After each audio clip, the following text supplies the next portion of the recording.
Actually, I just want to start with something else before the topic. That we spend a very hectic week from Monday to Friday, right? We fill up with a lot of our thoughts with office work and a lot of stress. So this book reading club acts as a stress buster, right? So suddenly we come into a different world, and it makes us gets into a different world altogether. So all the stress will go like it melts like an ice kept on a hot water, right? So yeah, thanks Srikanth for doing all these things. Yeah, so today I'm going to cover a topic on of Magic of Thinking Big by David Scott. That is building the confidence and destroying the fear, right? So yeah, here author mainly mentions about fear and the confidence as a two words which goes hand in hand.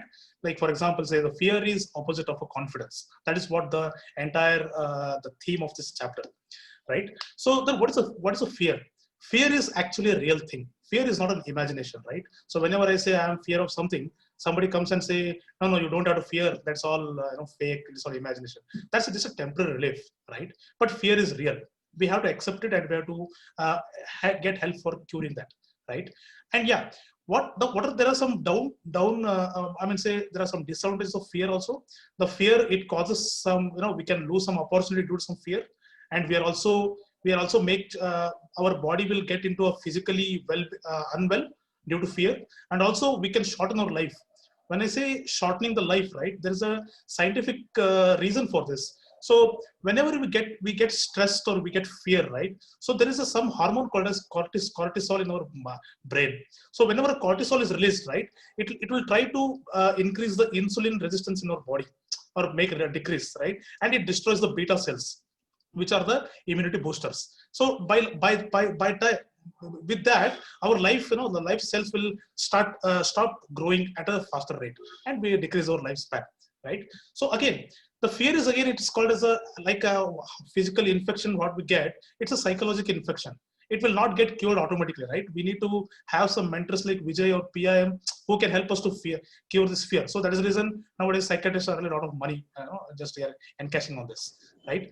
And again, to reduce this fear, author says, to go for a confidence building activities. Confidence again is an acquired.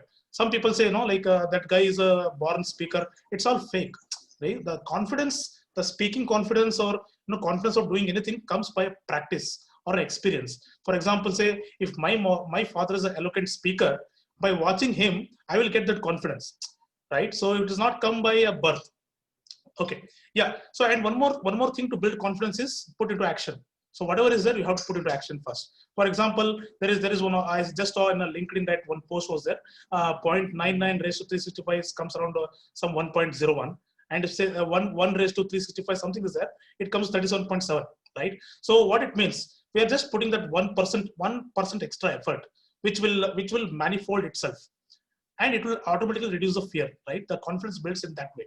And author here talks about some of the fear types. One is the embarrassment of appearance. For example, I'm not looking good. So if that is a fear, then dress up neatly, right? So nobody's Aishwarya Rai or Salman Khan, right? So we have to dress up neatly. That will make our appearance, that will increase our confidence. Second is losing the customers. Provide more service, then the customer will be retained for you, right? And failing in exam, right? So we spend a lot of time in worrying for exam. So rather than spend time in study, that will increase your confidence and reduces fear. And one more is what others think. Okay, so this is a subjective thing, what others think. Some people say ignore them, but I will not say that, because do right thing so that the people will stop thinking about you in the wrong way. So this is what the author gives as a suggestion. Okay, and finally, just I want to conclude with a one quote that is from a Sanskrit. Again, I again and again I say Sanskrit quotes because I like it.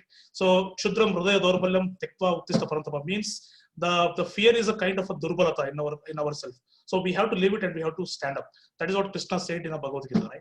So with that, I am concluding my chapter of building confidence and destroying fear. Thank you, Srikanth.